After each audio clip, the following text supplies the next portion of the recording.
진짜 좋아하는 것이 무엇인지 찾게 되는 것은 사람마다 너무너무 다른 것 같습니다. 초등학교 때 그것을 찾는 사람도 있는 반면에 50이 되어서 알게 되는 사람도 있고, 저는 사실은 향수 브랜드를 하게 된 것은 45살에 시작을 했거든요. 개인이 평생을 바칠 무엇인가를 찾는 선택이나 결정이라는 것은 사람마다 다르게 온다라고 생각하고 있습니다.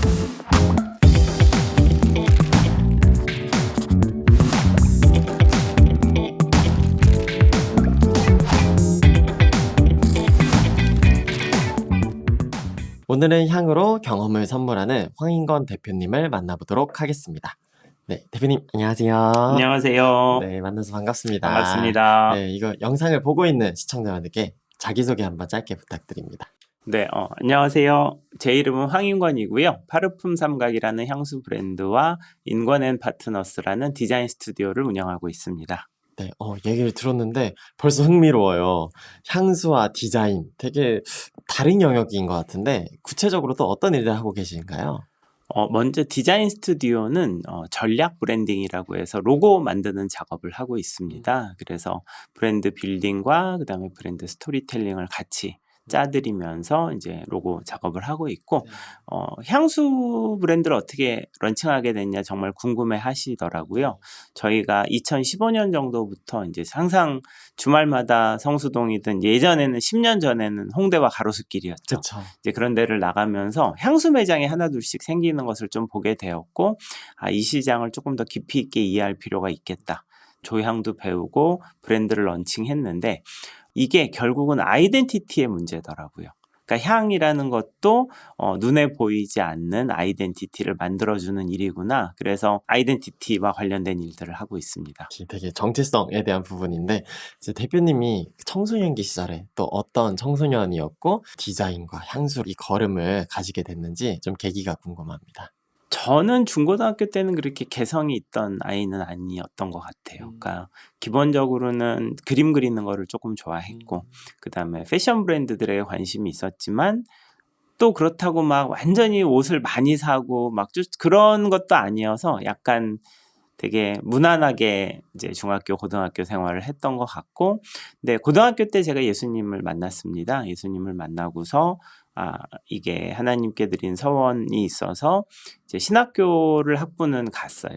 이제 아버지가 목사님이시기도 했고, 근데 신학교 학부를 졸업하고서 정말 제가 하고 싶은 것은 이게 아닐 수도 있겠다라고 생각을 하고 이제 대학원에서 디자인을 공부를 하고 디자인의 길을 걷게 되었습니다. 그럼 그 당시에 어떤 신학을 공부했던 것들이 지금의 이렇게 디자인을 하는데 어떤 좀 영향이 있었나요? 결국에는 신학이라는 것이 하나님에 대한 공부 같기도 하지만 저는 다른 한편으로는 사람에 대한 공부라고 생각을 하거든요. 그래서 뭐랄까요, 로고를 만들 때 조금 더 본질적인 질문들을 많이 하는 것 같습니다. 예를 들어서 어떤 본질적인 질문을 던지시나요? 이제 많은 경우에 로고를 예쁘게 만들어 달라고 말을 네, 하시는데 눈에 보이는 이야기를 쫓아서 로고를 만들다 보면 예쁘다고 하시지만 예쁜 것과 이게 내 거야는 좀 다른 문제인 것 같습니다. 그러니까 남의 옷을 입은 느낌인 거죠. 그래서 실제로 그 속에 있는 정말로 원하는 게 뭔가를 캐치하기 위해서 노력을 많이 합니다. 저희가 이제 결정이라는 키워드를 가지고 함께 이야기를 좀 나눠보려고 합니다. 결정이라는 단어의 좀 의미를 찾아보니까 행동이나 태도를 분명하게 정한다 라는 의미가 있어요. 근데 저희 위키노트에 들어가는 이미지인데 이제 결정을 하고 딱 다이빙 하는 이미지로 저희는 표현을 해보았습니다. 대표님은 결정이라는 이 단어를 들었을 때 좀 어떠한 이미지나 좀 기분이 떠오르나요? 모든 게 결정인 것 같습니다. 태어나면서 죽을 때까지의 정말 무수히 많은 갈래길들이 있는데 그 순간순간이 다 결정이라고 생각합니다. 인생이다 결정은. 그럼 결정을 내릴 때에는 좀 대표님은 어떠한 기준으로 좀 결정을 내리시는 스타일인가요? 기본적으로 저는 되게 겁이 많은 사람이거든요. 그러니까 어떤 의사결정을 할 때는 그러니까 어떻게 그렇게 이제 무모한 결정을 하시느냐인데, 사실은 이제 디자이너기도 하지만 저희가 기본적으로 리서치를 많이 하는 편이에요. 그래서 프로젝트가 생기면 뭐 정말 뭐 예를 들어서 저희가 지금 어디 한 의과대학 브로셔를 만들고 있는데 1년 넘게 전 세계 탑 50 의과대학을 정말 매주 들어가서 본 것 같아요. 거기 메뉴에 뭐가 있는지까지 볼 정도로. 그래서 엄청 방대한 양의 데이터를 보는 편이고, 이제 그러다 보면 이거는 거부할 수 없는 흐름이구나라고 이렇게 둥실둥실 떠오르는 게 있으면 이제 그때 한 걸음 나아갑니다. 그래서 아마도 주위에서 볼 때에 되게 과감한 의사결정이라고 생각을 하시겠지만 기본적으로는 데이터에 기반한 의사결정이라고 생각을 하고 있습니다. 데이터를 기반으로 결정을 해주신다고 하셨는데, 그럼 이제 일상의 영역에서 사실 데이터라는 걸 모으는 게 되게 어려운 순간들도 있잖아요. 물론 경험이란 것들이 쌓여서 결정을 내릴 수 있지만, 그러면 삶에서 살아갈 때 어떤 결정을 내리게 되는 어떤 가치 기준이 좀 있으신가요? 중요한 의사결정에 많은 에너지를 쏟으려고 많이 노력을 하고 있습니다. 예를 들어서 나머지 것들은 그냥 자동화할 수 있거나 그냥 디폴트를 그냥 취한다라는 어떤 전략적인 선택을 합니다. 그렇다면 내가 왜 이런 결정을 했지? 하고서 후회한 경험은 없으실까요? 그러니까 저는 보니까 주어진 조건에 감사하는 유형의 사람이더라고요. 꼭 나한테 주어진 조건 안에서 뭔가를 선택하는 것이 아니라 내가 이거를 깨는 삶을 살 수도 있는데, 만약에 내가 나한테 주어진 조건을 그대로 순응하는 것이 아니라 밧줄을 이렇게 푸는 게 아니라 그냥 칼로 잘라버리는. 잘라는 그런 유형의 삶을 살 수 있었으면 또 좀 다르지 않았을까라는 생각을 좀 나이 먹어서 하게 되었습니다. 네, 대체적으로 진짜 주어진 거에 좀 감사하는 마음이 디폴트신 것 같아요. 저는 그렇죠. 네, 기본적으로 네, 그거는 좀 기질적인 부분인가요? 아니면 어떤 영향이 있었나요? 예수님을 만났기 때문이라고 생각합니다. 네. 예수님. 어떻게 좀 예수님을 만났을 때 그런 변화가 좀 있으셨나요? 한 기도원에서 설교를 듣는 중에 갑자기 내가 너를 사랑한다는, 이렇게 귀로 들었는지 마음으로 들었는지 모르는 소리를 듣고서, 그때 제가 엄청 사춘기 시절에 특히 이제 저는 가족들에게 사랑받지 못하는 존재구나, 약간 짐이구나, 이제 이런 생각을 할 때에 이제 그 말씀이 제 마음을 확 쳤는데, 그때 정말 많이 울었거든요. 그러면서 성경 말씀을 되게 다르게 읽게 됐어요. 그러니까 그 전까지는 어떤 나랑 상관이 없는 얘기라고 생각을 했는데, 그 성경 말씀이 저한테, 그러니까 너한테 하는 얘기야로 들리기 시작을 하면서, 그 이후로 아무도 나를 사랑하지 않는다라고 생각을 했을 때 나를 사랑해 주시는 분이 있구나가 제 삶의 어떤 중요한 동력이 되었다고나 할까? 네, 그랬던 것 같아요. 네. 그 경험을 통해서 이제 나에게 주어진 것들을 바라보는 시선도 변하게 되는 것 같아요. 그렇죠. 예수님을 만난 다음에는 이제 인생에 있어서 하나님의 계획이 있어라는 게 저한테 되게 크게 다가왔던 것 같아요. 이 길이 특별히 하나님께서 관심이 있으신 길인데, 이제 다른 사람들 눈에는 그게 안 보이는데 제 눈엔 이게 보이는 거예요. 그러면은 이게 결국은 보이는 사람이 가야 되는 게 아닌가라고 이제 생각을 하고 이제 그 길을 한 20년 했죠. 그럼 하나님을 만나고 난 뒤에 대표님의 결정에 좀 어떠한 변화가 있으셨나요? 성경을 내 이야기로 읽기 시작을 했죠. 그리고서 어떤 것을 좀 알게 되었냐면, 성경이 되게 떠남에 대한 이야기더라고요. 그러니까 머물러서 안정적인 선택을 할 것인가, 아니면은 뭔가 움직일 것인가에서, 그러니까 일단 하나님이 땡겨가지고 어디로 딴 데로 보내시든지 가만히 안 두시더라고요. 그래서 중요한 의사결정을 할 때 잔류할 것인가 움직일 것인가에서 가능한 한 움직이는 것을 선택을 하려고 하고 있고, 사실은 성경이 계속 얘기하는 게 나그네의 삶이고, 그런 나그네의 어떤 정체성을 유지하기 위해서, 노마드의 정체성을 유지하기 위해서 노력을 많이 합니다. 멈추지 않고 이렇게 안정적인 것보다 새로운 도전을 계속 하고 계시는 것 같아요. 네, 맞습니다. 결정을 계속 가져갈 수 있는 이유는 정체성 때문일까요? 결국은 그렇죠. 어떤 삶을 살고 싶은가에서 이 길이 내가 가고 싶은 길인가 아니면 내가 가야 할 길인가를 더 많이 고민했던 것 같습니다.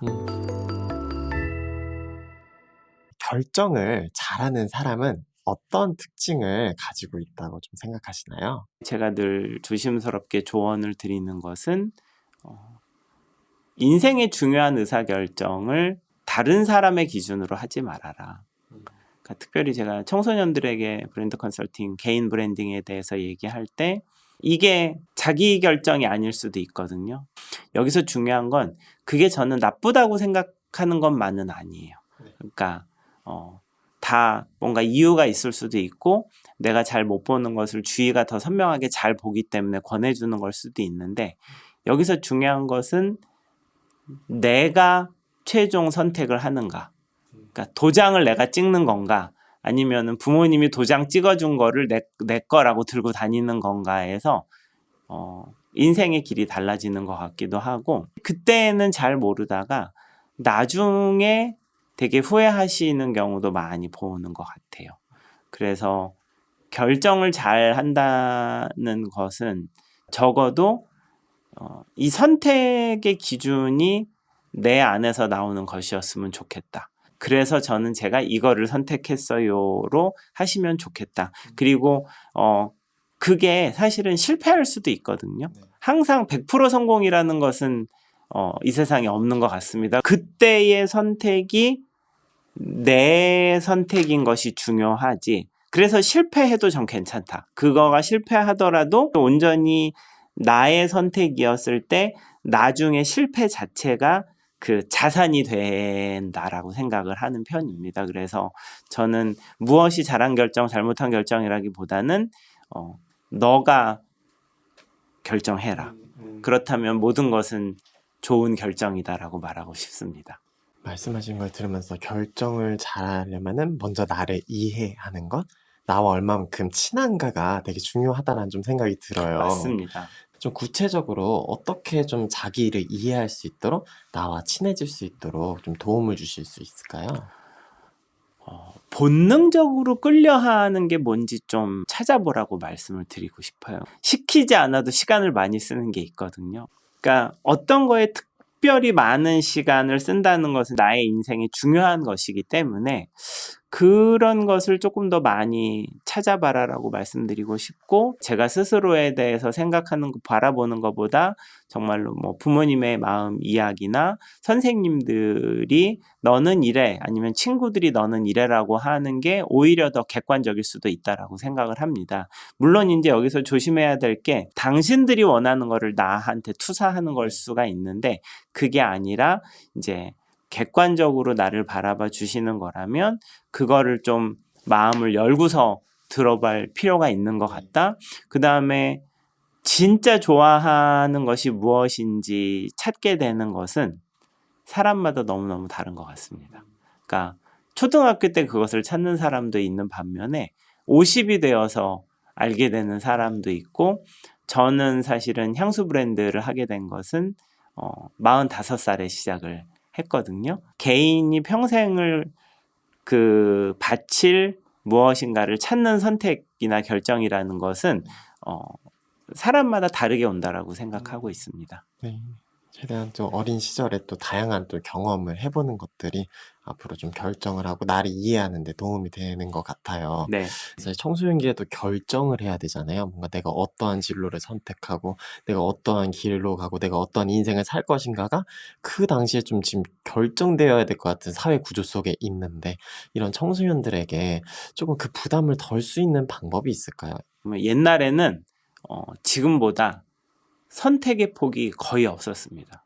중세 농노로 태어나면 감자만 먹다 죽는 거고 아버지가 귀족이면은 한 거 없어도 귀족이 되는 거고 그 다음에 아버지가 농노면은 그냥 감자만 먹는 거죠. 그렇지만 이제 모바일 혁명과 AI 혁명에 우리 청소년들은 웬만하면 살고 싶은 대로 살 수가 있습니다. 지금은 훨씬 더 기회도 많고 그 다음에 그 중간에 어떤 선택의 전환, 결정의 전환이 쉽다. 그러니까 그간의 경험을 토대로 얼마든지 피벗할 수 있는 시대이기 때문에 어떤 절대 이 결정을 실패하면 안 돼라는 어떤 과중한 압박에 시달리지 말고 중간에 바꾸면 돼라는 그런 느낌적인 느낌으로 네. 하셔도 좋겠다.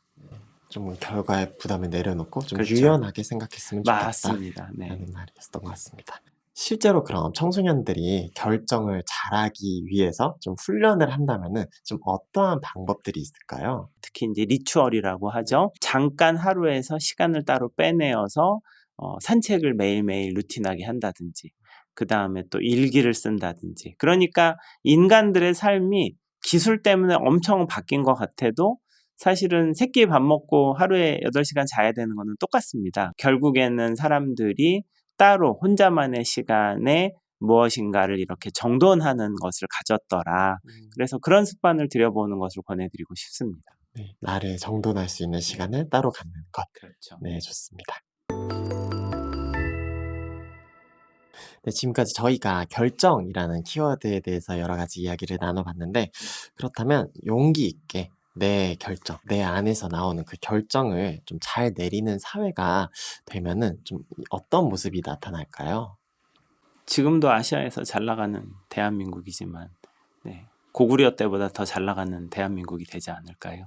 그리고 단순히 잘 나간다는 것이 어떤 국력이 아니라 주위의 여러 나라들을 되게 긍정적으로 리드하고 서포트할 수 있는 대한민국이 되면 좋겠고, 우리 청소년들이 그런 나라를 만드는 주역으로 활동하게 되기를 응원하겠습니다. 마지막으로 위키노트를 보고 있는 친구들에게 한 말씀 부탁드립니다.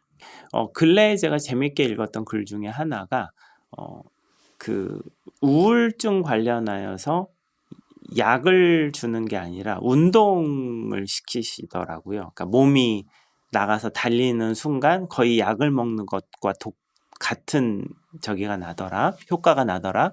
그래서 저는 사실은 그 결정을 하는 그 시점에서 맞다 틀리다, 좋은 결정이다, 나쁜 결정이다는 사실 그러니까 그렇지 않은 것 같아요. 그래서 오히려 사실은 결정을 너무 미루기보다는 결정을 하고 한 걸음 나아가는 것 자체가 뭔가 약간 나비 효과처럼 나만의 길을 만들어낼 것이다.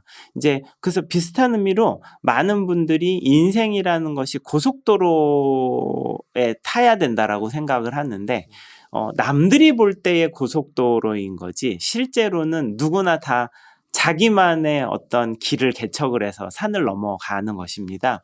그렇기 때문에 중요한 것은 저기 보이는 저 길을 탈 거야 라기보다는 내 앞에 주어진 빛이 나는 거를 좀 따라가면 좋겠다. 그리고 가만히 제일 좋은 길이 올 거야를 기다리기보다는 오늘 한 걸음 내일 한 걸음 나아가는 것이 엄청 중요한 거다. 지금의 조건으로 판단하시지 말고 매일매일 한 걸음 가는 것을 권해드리고 싶습니다.